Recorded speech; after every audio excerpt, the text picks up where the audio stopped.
마태복음 16장 13절에서 20절 말씀 우리 한 절씩 교독하겠습니다. 제가 13절 읽습니다. 예수께서 빌립보 가이사랴 지방에 이르러 제자들에게 물어 이르시되 사람이 인자를 누구라 하느냐? 이르되 더러는 세례 요한, 더러는 엘리야, 어떤 이는 예레미야나 선지자 중에 하나라 하나이다. 이르시되 너희는 나를 누구라 하느냐? 시몬 베드로가 대답하여 이르되 주는 그리스도시요 살아계신 하나님의 아들이시니이다. 예수께서 대답하여 이르시되 바요나 시몬아 내가 복이 있도다. 이를 내게 알게 한 이는 혈육이 아니요 하늘에 계신 내 아버지시니라. 또 내가 이게 이르노니 너는 베드로라. 내가 이 반석 위에 내 교회를 세우리니 음부의 권세가 이기지 못하리라.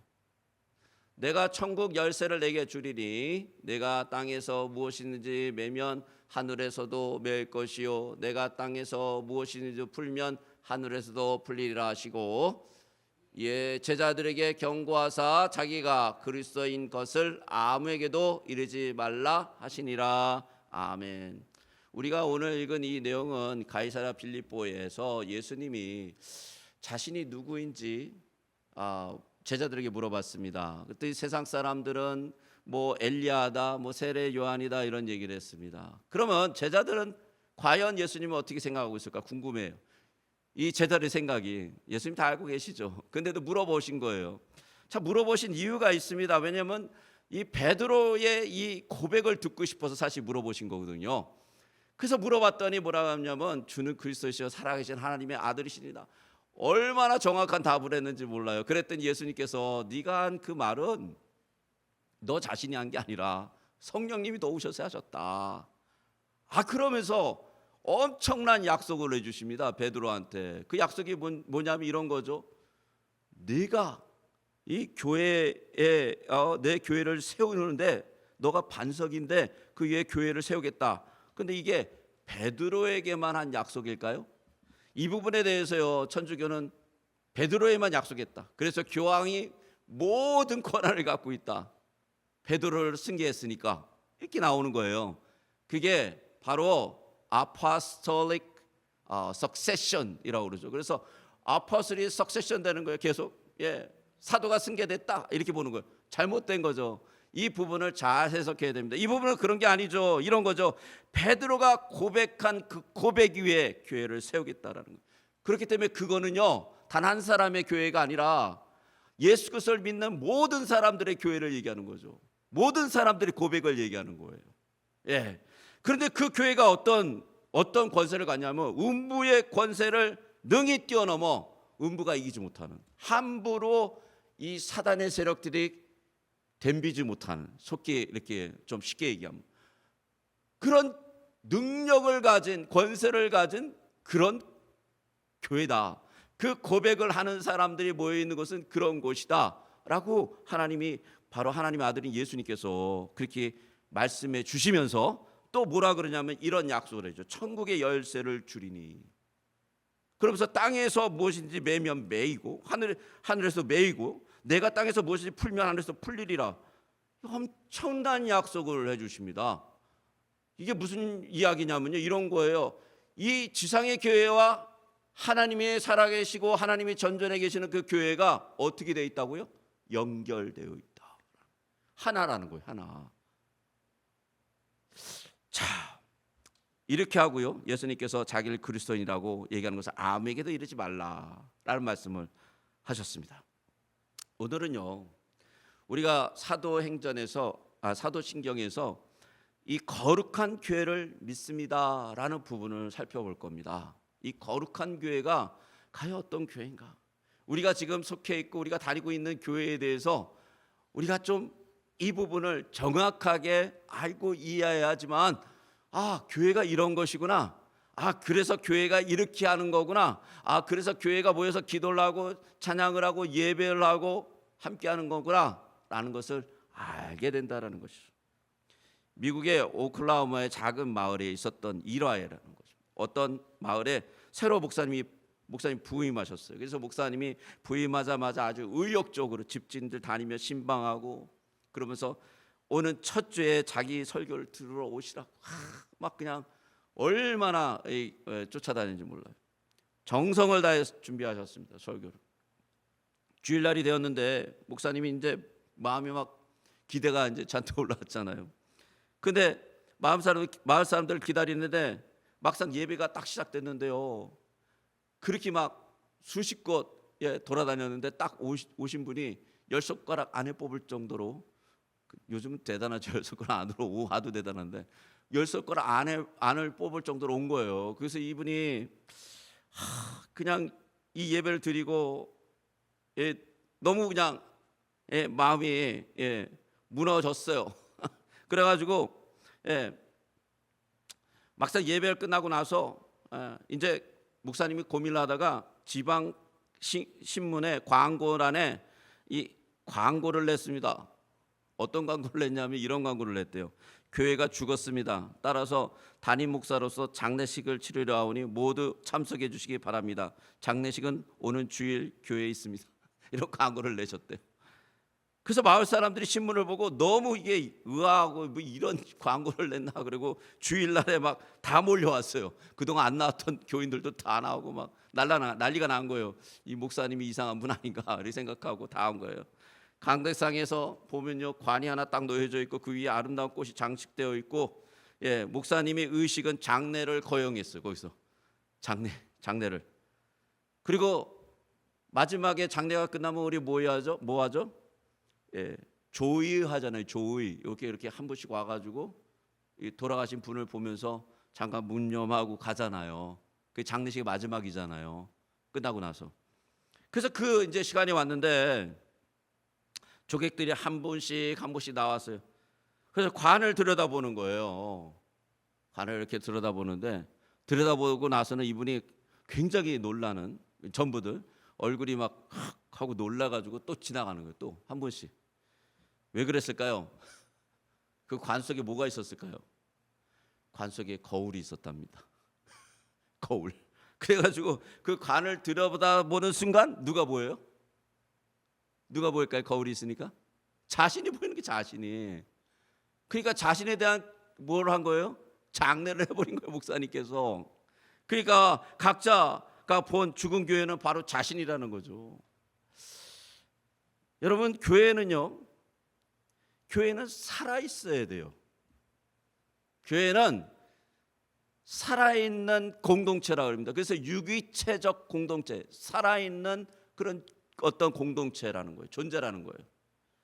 근데 이것을 사도신경에서는 거룩한 공예라고 표현합니다.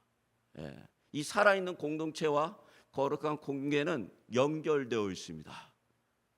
여러분, 거룩한 공예라는 이 단어는요, Holy Catholic Church, 좀 부르면 우리 캐톨릭 처치가 정말 살아있는 공동체가, 이게 생각할 거 아니에요. 그런데 이 홀리 캐톨릭 처치라는 원래 단어는 라틴어로 산타 에클레시아 카톨리카라는 이 단어인데요. 이 카톨릭이라는 이 단어가 바로 여기서 나왔어요. 근데 이 단어, 이 카톨릭이라는 단어는요, 우주적, 보편적이라는 뜻이 있습니다. 우주적. 그러니까 캐톨릭 할 때는 이 단어의 의미 안에 우주적, 보편적이라는 의미가 있는 거예요. 그래서 한국어로는 에클레시아 카톨리카, 보편적 우주적 교회를 의역을 해서 뭐라 그러냐면 공회라고 표현한 거예요. 공회. 새로 만든 사도신경에는 공교회라고 표현을 하고 있습니다. 여러분, 우리가 잘 알듯이 에클레시아는요, 어디서 이렇게 불러낸 사람들을, 어떤 불러낸 사람들의 무리를 얘기해요. 세상에 수많은 사람들이 살고 있잖아요. 그렇죠? 몇 억이요? 60 모르죠. 자, 지금 생각이 안 나네. 인구가 얼마나 되는지. 근데 그렇게 많은 사람들이 살고 있는데, 그리고 여태까지 살았던 사람들을 카운트하면 정말 카운트할 수 없는 많은 사람들이 살고 있는데, 그런데 놀랍게도 하나님께서는요, 저와 여러분을 꼭 집어서 이렇게 교회라고 부르는 신자들을 만들어 교회 공동체를 만들었단 말이죠. 우리 교회만이 아니라 다른 곳에도요. 그렇게 하나님께서 꼭 집어내서 이 세상에 그렇게 많은 사람들이 있는데요, 꼭 집어냈단 말이에요.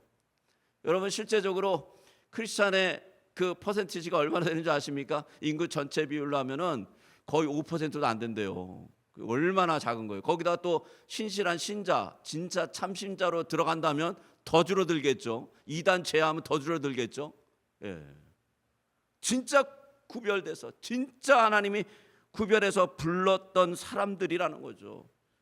그런데 하나님께서 이렇게 부르셨기 때문에, 구별했기 때문에 이 구별됨이 바로 거룩함이라는 거예요. 구별됨. 그러므로 교회는요, 거룩한 자들이에요. 근데 이것을 하이델베르 캐테키즘에는 아주 잘 풀어놨어요. 우리 한번 하이델베르 캐테키즘, 제가 문제 54번을 읽겠습니다. 거룩한 공예에 관하여 당신은 무엇을 믿습니까? 답을 같이 한번 읽겠습니다. 시작. 하나님의 아들께서 성령과 말씀을 통하여 전 인류로부터 태초부터 종말에 이르기까지 영생이 얻도록 선택되어 참 믿음 안에서 하나가 된 공동체를 자신을 위하여 모으시며 보호하며 보존하시는 것을 믿습니다. 나도 지금 이 공동체에 속해 있으며 언제까지나 그의 일원으로 남을 것입니다. 자, 55번을 읽겠습니다. 그 공동체가 그러면 어떤 공동체냐? 성도가 서로 교통한다 그러는데 이 교통함의 의미는 무엇입니까? 같이 읽겠습니다. 시작. 첫째, 모든 성도들은 이 공동체의 일원으로서 그리스도 안에서 그의 모든 부요와 은사들을 공유한다라는 것입니다. 둘째, 각 성도들은 자신의 은사들을 다른 사람들을 섬기고 풍요롭게 하기 위하여 기꺼이 기쁨으로 사용한 것을 의무로 생각해야 합니다. 이게 교회의 거룩한 공동체의 모습이라는 거예요. 이게 성경에 있는 내용들을 집약시켜서 아주 핵심 가치를 적어놓은 거예요. 여러분, 거룩한 교회를 믿는다. 즉 우리는 교회가 거룩하다는 것을 믿는다라는 이 말에서, 거룩하다라는 말은요, 제가 금방 들었듯이 분리되어 있다, 구별되어 있다라는 얘기예요. 그러므로 교회가 거룩하다라는 것은요, 주변 세계와 분리되어 있고 주변 세계에 속하지 않아 있다라는 것이에요. 교회는 세상과 같지 않습니다. 그래서 교회는요, 세상의 논리로 다스리면 안 돼요. 그래서 세상은 어떤 자들이 다스립니까? 힘센 자들, 권력 있는 자들, 돈 있는 자들, 이런 자들이 세상을 다스려요. 보면 그런 사람들이 탑이 됩니다. 난리지가 많은 사람들, 뭔가 다른 사람보다 뭔가 더 가진 사람들이 세상을 다스린다니까요. 보십시오. 그런데 교회는요, 반대예요. 오히려 교회는요, 가장 낮은 자가 높아지고요. 예수님의 말씀대로요, 너희가 정말 높아지길 원하느냐? 그럼 가장 낮은 자가 되라. 이런 신비한 이 시스템이 돌아가는 게 교회예요. 교회는 완전히 다르다는 거죠. 그래서 교회는요, 무슨 사회 단체처럼 상호간에 계약, 합의 이런 거를 강요하고 이런 필요에 의해서 모이질 않아요. 만약 그런 게 강요되고 그런 필요에 의해서 모이면요, 그거는 교회로서 벌써 능력을 상실하고 있는 거예요. 교회는 이렇게 모이는 거죠. 하나님의 계시와 그 계시에 대한 동의예요. 다시 얘기해서 그 계시를 믿는 거예요. 그게 우리를 모아주고 우리를 하나로 만든다라는 거죠. 바로 이런 전제 위에서 교회가 거룩하다라고 표현하는 것입니다. 그리고 교회의 거룩함은요, 바로 그렇기 때문에 교회의 머리인 예수 그리스도의 거룩함을 반영해요. 예수님이요, 이 땅에 살아가는 동안에 그분은 거룩한 분으로 살았잖아요. 죄를 한 번도 안 지시고요, 의인으로서 죄인을 위해서 돌아가신 분이잖아요. 그런데 그 예수 그리스도의 그 모든 것을 반영하게 됩니다. 거룩함을 이루시고 거룩함을 이루어 가시는 이 예수 그리스도가 그렇기 때문에 교회의 주인과 왕이 되어야 돼요. 만약에 예수 그리스도가 우리의 주인과 왕이 되지 않으면요, 그건 교회로서 이 능력을 상실하고 있다라는 거죠. 왕이신 예수 그리스도가요, 그러면 이 교회의 왕으로서 어떤 일을 하시느냐? 성령을 통해서요, 자신의 영이죠, 성령을 통해서 교회를 모아요. 교회를 모여요. 성령님이 역사하시면 교회가 모입니다. 그리고 어떻게 하죠? 교회를 세워요. 그 다음에 교회를 아름답게 세운단 말이죠. 서로 간에 어떤 펠로십이나 말씀으로 교회를 굳건히 세우세요. 그 다음에 어떻게 하냐면 파송해요. 그냥 거기서 머물게 하지 않고 교회를 예수께서의 거룩함에 참여할 수 있도록, 그 거룩함이 무엇인지 경험할 수 있도록 교회를 파송해요. 거기까지 가야 되는 거예요. 교회가, 우리가 꿈꿔야 되는 교회는요, 그런 교회입니다. 성령님이 역사하셔서 같이 모이고, 그 다음에 그 안에서 성경 공부와 하나님의 말씀으로 충만하게 해서 세워지고, 교회가 그 다음에는 우리가 하나님의 말씀을 가지고 저 믿지 않는 세상에 나가고 저 믿지 않는 지역에 나가서 선교와 전도로 파송받아 나가야 된다는 거죠. 저는요, 우리 교회가 그런 교회 됐으면 좋겠어요. 이곳에서 좀 선교사님도 나오시고요, 목사님도 좀 나오시고요. 앞으로 어떤 분이 될지 모르지만 좀 그렇게 됐으면 좋겠습니다. 왜냐하면 그게 교회니까요. 그게 바로 예수님이 말씀하시고 꿈꾸는 교회이기 때문이죠. 여러분, 교회는요, 절대 자기 스스로 거룩해지지 못합니다. 교회는 그리스도 안에 있을 때만 거룩해져요. 바울이요, 고린도전서 1장 2절에 이렇게 말씀하고 있습니다. 제가 읽어봐 드릴게요. 고린도에 있는 하나님의 교회 곧 그리스도 예수 안에서 거룩하여지고 성도라 부르심을 받은 자들과 또 각 처에서 우리의 주 곧 그들과 우리의 주 되신 예수 그리스도의 이름으로 부르는 모든 자들에게라고 편지를 한단 말이에요. 근데 우리가 잘 알듯이 고린도 교회는 어떤 교회죠? 아니, 세상에서도 그런 일이 일어나면 깜짝 놀라는 일들이 교회에서 다 벌어졌어요. 잘 알듯이 더러운 아주 일들, 정말 그냥 싸움과 분열과 온갖 더러운 일들이 다 벌어졌단 말이에요. 그 안에서 교회로서 봐줄 수 있는 상태가 아니에요. 그 정도 되면 야, 저게 교회일까? 라고 벌 정도로 아주 무너진 상태예요. 그런데 바울이 뭐라 그러냐면 이렇게 얘기합니다. 그리스도 안에 거하는 자들은 교회다라고 불러요. 교회에서. 그렇기 때문에 교회는요, 그리스도 안에 거할 때 교회가 되는 거죠. 그럴 때 거룩해질 수 있다라는 것이죠. 교회의 거룩은 그래서 우리가 만들어내고 이루어가고 그렇게 진행되지 않습니다. 교회는요, 하나님께서 만들어 가시고 이루어 가시는 공동체예요. 무슨 얘기냐? 우리는 하나님 앞에 전적으로 의존해서 가야 된다. 하나님 앞에. 레위기 19장 2절을 한번 읽어볼까요? 그리고 에베소서 5장 26절 27절 한번 같이 연속해서 읽어보겠습니다. 시작. 너는 이스라엘 자손의 온 회중에게 고하여 이르라. 너희는 거룩하라. 나 여호와 너희 하나님이 거룩함이니라. 에베소서 5장 26절 27절 같이 한번 읽어보겠습니다. 시작. 이는 곧 물로 씻어 말씀으로 깨끗하게 하사 거룩하게 하시고 자기 앞에 영광스러운 교회로 세우사 티나 주름 잡힌 것이나 어떤 것들이 없이 거룩하고 흠이 없게 하려 하심이니라. 하나님께서요, 이 교회를 어떻게, 이스라엘 백성들을 교회라 그러잖아요. 근데 이스라엘 백성들을 뭐라 그래요? 거룩하게 만든 그런 나의 백성이라고 불러주시고요. 그리고 바로 이 신약에 있는 이 교회를 어떻게 하셨어요? 물로 씻어 말씀으로 깨끗하게 하사 거룩하게 하셨다 그러잖아요. 근데 그게 누가 하세요? 성령님이 하시고. 그래서 하나님은요, 그리스도를 통하여 죄인을 부르세요. 그리고 죄인을 의롭게 하세요. 버려진 자들, 무너진 자들, 쓰러진 자들, 절망한 자들을 부르셔서 어떻게 하냐면 예수 그리스도를 통해서 그들이 희망을 보게 하고 소망을 보게 하고 생명으로 살아나게 해요. 그게 그리스도를 통해서 이루어진다는 얘기예요. 그게 바로 우리가 읽었던 이 에베소서의 말씀이죠. 그래서 교회가 진정으로 하나님의 거룩한 곳이라면 이 일이 계속 진행이 돼야 돼요. 계속 죄인들과 더러운 자들이 와서요, 무너진 자들이 와서 하나님을 만나고 거룩한 자들이 되는 거예요.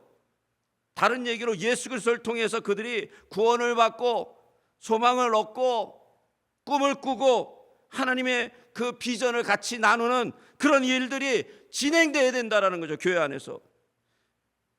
만약에 이 일이 진행되지 않으면요, 교회는 뭔가 멈춰서 있다라는 거예요. 뭔가 걸려 있다라는 거예요. 왜냐하면 교회는 그런 곳이기 때문에. 교회는요 계속 재생산을 하는 거예요. 새로운 사람들을요. 여러분, 교회는 그래서요 두 가지 양면이 있습니다.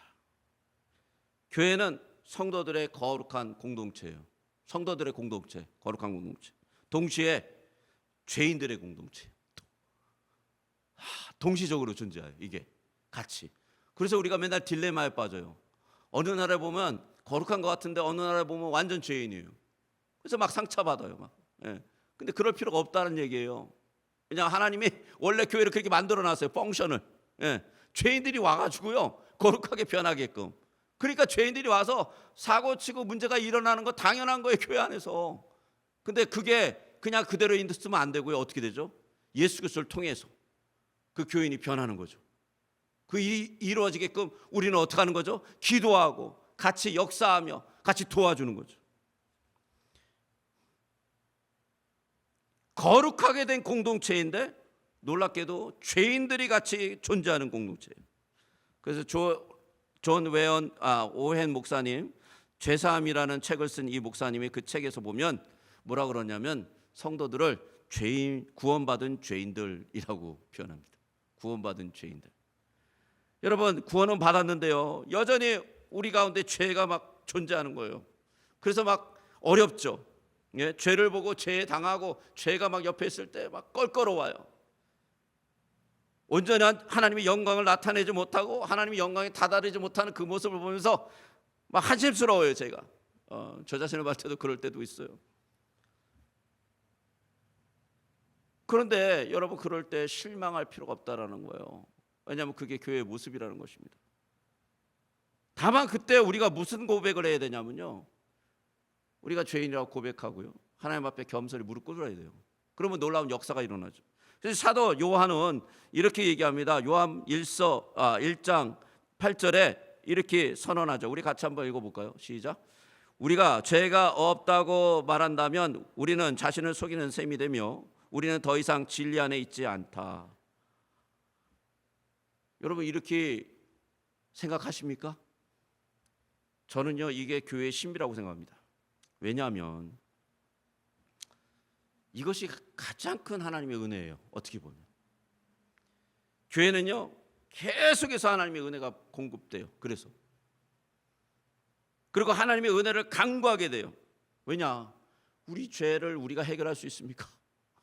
우리 이 더럽고 취한 이 양심을 우리가 고쳐낼 수 있습니까? 불가능해요. 그런데 예수님을 만나고 예수님을 접하고 예수님과 함께하면 어떻게 되죠? 이게 치유가 되고 회복이 돼요.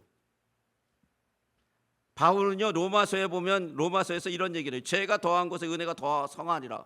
이 표현이 아주 힘든 표현이에요. 뭐냐면 그러면 죄를 더 많이 지면은 하나님의 용서가 더 많이 주어질 거냐라고 해석한단 말이죠. 근데 그런 게 아니죠.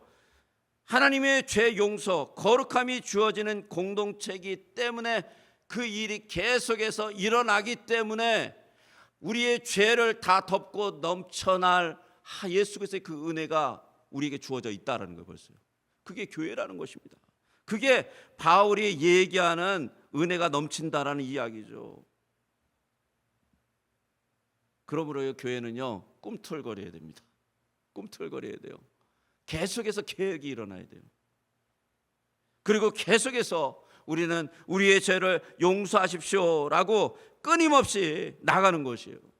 여러분, 교회가 거룩하다라는 것은요 하나님의 특별하신 부르심을 받은 거 아닙니까? 하나님의 나라와 하나님의 영광을 위해서 선택받은 공동체라는 거 아닙니까? 그렇기 때문에 교회는요 그리스도의 DNA를 갖고 있어요. 교회에는 우리 모두가 그리스도의 DNA를 갖고 있다는 얘기죠. 그리스도를 닮고요, 그리스도의 지상 명령을 수행하고요, 그리스도의 심장과 마음과 그리스도의 몸으로 우리가 움직인다라는 거죠. 그리스도께서 이 땅에 있는 동안에 그 일들을 감당하실 때 어떤 일들을 당하셨습니까? 그분은 순환을 당하시고 고난을 당하시고 어려움을 당하셨어요. 여기에 신비가 있습니다. 어떤 거냐면요, 교회는요 편안하잖아요. 그럼 은혜가 흐르질 않아요. 놀랍게도 교회가 어떨 때 은혜가 흐르냐면 고난을 당할 때요, 고난에 동참할 때예요. 사실은 왜 그러냐, 그게 예수 그리스도의 삶이기 때문이에요. 예수 그리스도가 교회의 머리시잖아요. 전능하신 하나님, 지혜와 권능과 능력이 하나님과 동등되신 분인데 그분이요 어떻게 하셨습니까? 그 지혜를 다 내뜨고 가장 낮은 인간으로서 인간들을 섬기기 위해서 자신의 희생제물로 내어놓으신 분이 바로 그것이 예수 그리스도의 거룩이잖아요. 왜 그게 예수 그리스도의 거룩입니까? 그 일을 위해서 그리스도가 구별되었지 않습니까? 구별. 그 목표를 위해서 왔다는 얘기예요. 그러므로 교회는요, 우리가 정말 하나님 앞에서 교회로서 능력을 갖추고 거룩한 교회에 서기 위해서는 예수 그리스도의 그 고난과 예수 그리스도의 그 순환에 동참하여야 돼요. 동참. 같이 갈 때라는 거죠. 그게 없이는 교회가 거룩하지 않다라는 거예요. 아니면 교회를 거룩하다고 믿지 못하고 있다라는 것이죠. 이거를 사도 바울이 이렇게 표현하더라고요. 그리스도의 가난함. 그게 빌립보서에 나오잖아요. 그리스도의 가난함. 그리스도가 가난해졌다 그래요. 낮아졌다 그러죠. 저는요, 우리 교회도 그런 교회가 됐으면 좋겠습니다. 가난한 교회. 이렇게 얘기하면 또 헷갈릴 수 있죠. 가난하다 그러면은 막 재정이 막 쪼달려 가지고 막 어려워서 막 쩔쩔매는 그런 교회가 아니라 예수 그리스도를 가장 지극히 닮아간 교회. 예수님의 그 부귀와 그 영화와 그 영광을 다 버리고 가난해지셨잖아요. 그런 것처럼 정말 교회가 거룩의 능력으로 충만해지려면 우리도 가난해져야 돼요. 예수 그리스도처럼 가난해져야 돼요. 철저하게 낮아져야 돼요. 철저하게 주님을 따라가야 된다는 거죠. 자, 그런 거룩한 교회의 특징은요, 다음 주에 하겠습니다. 왜냐하면 이걸 다 할 수 없어요. 다 하지 못하고 오늘은 여기까지 하고 또 기도했으면 좋겠습니다.